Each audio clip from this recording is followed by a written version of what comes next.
اگر آپ کو میری یہ ویڈیو پسند آئے تو like, comment and share, subscribe کرنا مت بھولیے۔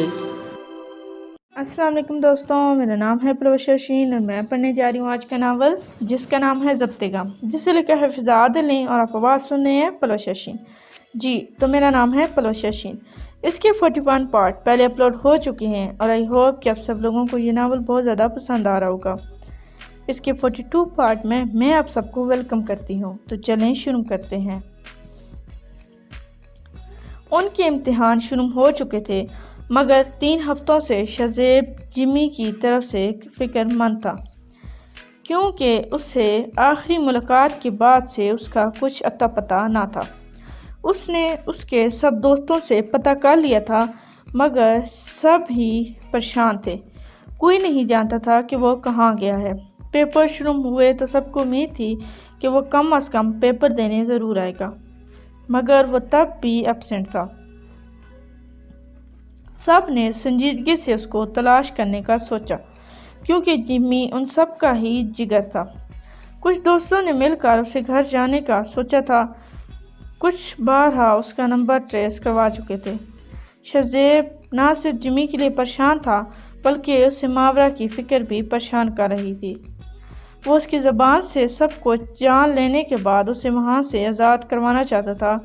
اسے امید تھی کہ جمی کے ساتھ مل کر وہ کچھ نہ کچھ کر سکتا ہے، مگر اب جب جمی اور ماورا دونوں ہی غائب تھے تو ہر امید ختم ہو چکی تھی۔ سب کے ڈھونڈنے کے باوجود جب انہیں جمی کا کچھ پتہ نہ چلا تو ایک روز وہ اس ہوٹل جا پہنچا جہاں اس کی ماورا سے ملاقات ہوئی تھی۔ ریسیپشن پر بہت دیر کے باعث اسے یہ خبر ملی کہ ماورا اب یہاں کام نہیں کرتی، یہاں سے کسی اور شہر جا چکی ہے۔ اس کے لیے پریشانی دوگنی ہو چکی تھی، کیونکہ جمی بھی غائب تھا اور ماورا بھی، دونوں ایک ساتھ کیسے اور کہاں جا سکتے ہیں، وہ بھی بنا بتائے۔ اس نے بہت سوچا تھا، بہرحال اس نے دونوں کو ڈھونڈنے کی جدوجہد جاری رکھی، مگر وہ دونوں ہی منظر سے ایسے غائب ہو گئے تھے جیسے کبھی ان کا کوئی وجود ہی نہ تھا۔ اسے یہی بات پریشان کر رہی تھی۔ اس نے ان کا بہت انتظار کیا تھا، سب نے مل کر اپنی طرف سے ہر ممکن کوشش کی تھی کہ جمی کی کھوج کی، مگر وہ سب ہی ناکام ہو چکے تھے۔ اس نے کوشش چھوڑ دی تھی اور دل میں ماورا سے متعلق ہر راز کو دفن کیے وہ پاکستان لوٹنے کے لیے پرواز بھر چکا تھا۔ 3 ماہ گزر چکے تھے۔ ان 3 ماہ میں بہت کچھ بدل چکا تھا۔ زندگی اپنے اتار چڑھاؤ پار کرتی آگے کے سفر پر گامزن تھی۔ شام 5 بجے کا وقت تھا۔ وہ دونوں نیو یارک سٹی کے ایک بڑے اسلامک سینٹر میں ایک ساتھ ایک ہی بینچ پر بیٹھے ہوئے تھے۔ ماورا بنت نہان نے سفید عبایا زیب تن کر رکھا تھا، چہرے پر گلابی نقاب تھا جس سے جھانکتی اس کی موٹی سیاہ آنکھیں زندگی کا ایک نیا باب کھولنے کو بتاب تھی۔ گھنی لمبی پلکیں جھلکی ہوئی تھیں، آنکھوں میں اضطراب تھا اور شاید شرم و حیا اور خوف بھی، کیونکہ آج وہ مس از جمال بن چکی تھی۔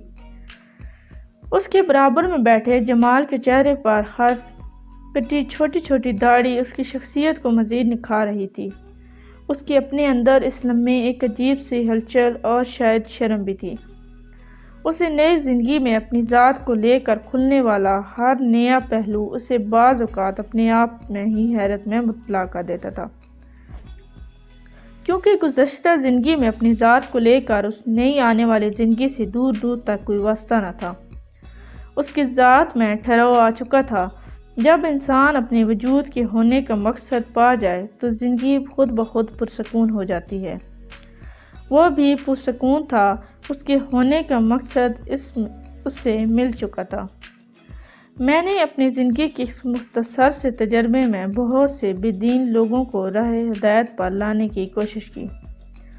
اللہ کا کرم ہے جس نے میرے حصے میں متعدد مذاہب سے تعلق رکھنے والے لوگوں کو راہ اسلام میں لانے کا شرف مجھے بخشا۔ مجھے ہمیشہ خوشی ملی، لیکن جو خوشی اور سکون مجھے تم دونوں کو آج یہاں اس مقام پر دیکھ کر ہو رہا ہے وہ شاید کبھی نہیں ہوا۔ نصیر اللہ الدین ناصر صاحب نے ان دونوں سے گفتگو کا سلسلہ جوڑ کر اس خوشی کے موقع پر ماحول میں چھائے سکوت کو توڑا۔ اس گفتگو پر دونوں کے چہرے مسکرا رہے تھے۔ مجھے خوشی ہے تم دونوں نے ٹھیک وقت اپنے لیے ٹھیک راہ کا انتخاب کیا۔ میری نظر میں کافر کو دار اسلام میں لانا آسان ہے بجائے اس کے کہ کسی بھٹے ہوئے گمراہ مسلمان کو راہ ہدایت دکھانا۔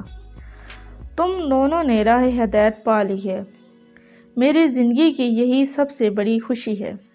اس راہ ہدایت کو پانے کے لیے ماورا نے کن کن آبلا پاؤں پر سفر کیا، یہ سوچ کر اس کی ہمیشہ ہی روح کانپ جاتی ہے۔ اس نے سر جھکا لیا۔ ماورا بچے، زندگی میں آگے بڑھنا چاہتی ہو تو بس اللہ پر بھروسہ رکھو۔ جس نے تمہیں یہ دن دکھایا ہے یقیناً تمہیں وہ دن بھی دکھائے گا جب تم اپنے بابا اور اپنے بھائیوں کے سامنے سرخرو ہو سکو گی۔ اس لیے اب کبھی یہ مت سوچنا کہ تم ان کا سامنا کیسے کرو گی۔ زندگی میں گناہ کرنا بہت آسان ہے مگر ان گناہوں سے چھٹکارا پا لینا بہت مشکل۔ اللہ کے سامنے جھکنا، توبہ کرنا اور پھر اس توبہ پر ثابت قدم رہنا بہت مشکل ہے بیٹی، اور تم اس وقت اس مشکل سے گزر چکی ہو۔ اللہ تمہیں آگے بھی ثابت قدم ہی رکھے گا، مگر تمہاری اب آگے کی منزل بہت آسان ہے۔ وہ ماورا سے مخاطب تھے۔ اس نے سر کو ہلکی سی جبنش دے کر ان کی بات پر اتفاق کیا۔ جمال، اللہ تمہیں بھی تمہارے فیصلے پر ثابت قدم رکھے۔ تم خوش نصیب ہو تمہیں ماورا کا ساتھ ملا۔ اس ساتھ کو تا قیامت نبھائے رکھنا۔ انہوں نے جمال کے سر پر شفقت سے ہاتھ رکھتے ہوئے کہا، جی انشاءاللہ انکل۔ اس نے بھی تائید میں سر ہلایا۔ ایک بار پھر زندگی کا یہ نیا سفر مبارک ہو۔ خیر مبارک، ان دونوں نے ایک ساتھ کہا۔ میرے ایک شاگرد کا یہاں فلیٹ ہے، میں تم دونوں کو وہاں ڈراپ کر دیتا ہوں۔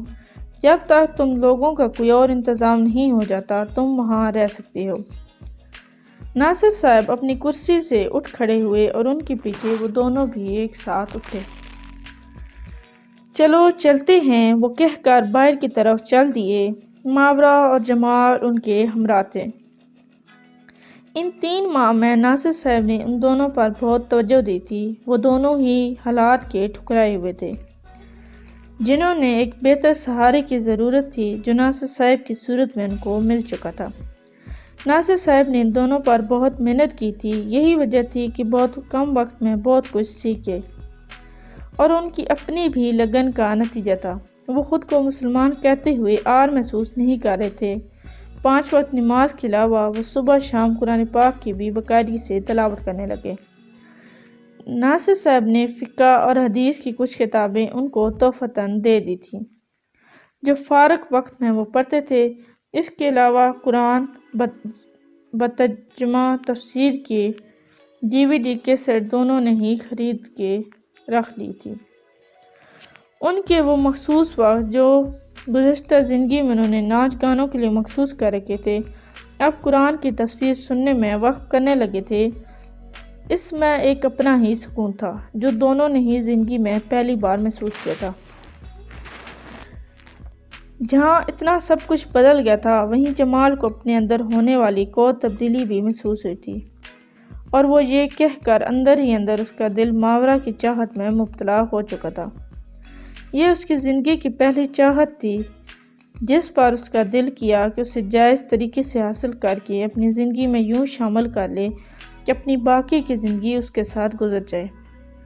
پہلی بار اس کی محبت میں دل دھڑکنے کے ساتھ ہی یہ خیال اس کے ذہن میں آیا کہ اس نے ماورا سے کچھ نہ کہا تھا۔ اس نے ناصر صاحب سے اپنے دل کی کیفیت بانٹی تھی، جسے سن کر انہیں خوشی ہوئی، اور انہوں نے وعدہ کیا تھا کہ جلد ہی ان دونوں کو نکاح پڑھا دیں گے، کیونکہ ماورا کے سامنے بھی پہاڑ جیسی زندگی پڑی تھی جو کم از کم ایک تنہا عورت آسانی سے نہیں گزار سکتی۔ جب ناصر صاحب نے ماورا کو جمال کے نکاح کرنے کی بات کی تو اس سے اس کی مرضی جانی تو وہ انکار نہ کر پائی، لیکن نکاح ہونے کے باوجود بھی اسے یہی لگ رہا تھا کہ وہ اب جمال کے یا کسی کے بھی قابل نہیں۔